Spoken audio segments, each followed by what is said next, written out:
truth and Henry swears he didn't, pointing out lab rats wouldn't have passed the security check.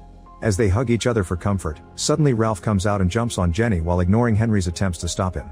The others hear the screaming and rush to help, combining their strength to strangle Ralph with a hose. At that moment Ed gets a message on the radio saying that the CDC is finally there. The group gathers at the door but the 4 officers come in instead of letting them out. They hold the group at gunpoint while taking the rat and Niles' weapon, then they go to Paula and Kingston to give them injections. The group demands an explanation but the officers only say it's protocol. The officers then demand the others to also agree to an injection.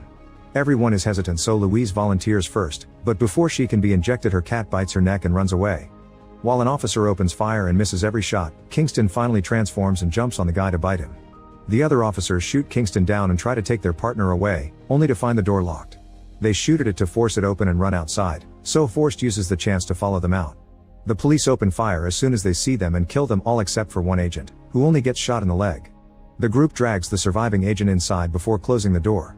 At that moment they hear the roars of the infected people getting closer so they run to hide inside a container. Susan stops when she notices Niall foaming at the mouth, so the others have to drag her in as they explain he's infected as well. After closing the container, Shyla points out each injection had a different color, so everyone was getting a different thing and not just protocol. Henry reveals he picked up a gun and forces the officer to confess what he knows. It turns out he isn't with the CDC, he's actually with the CBDT or Chemical Biological Domestic Terrorism Organization, which works under Homeland Security. One of their units went to that apartment in LA a few hours ago but nobody came out. In the attic they found a bioterror laboratory created by a cult. They tried to develop a cure based on a survivor but it only made it worse, implying this group was going to be the next human trial. After confirming the rats carry the disease, the officer takes the gun from Henry and self-deletes. Nika has a breakdown while Ed remembers this terminal often gets flooded because of an old drainage tunnel, meaning they could escape through it if they find it. Suddenly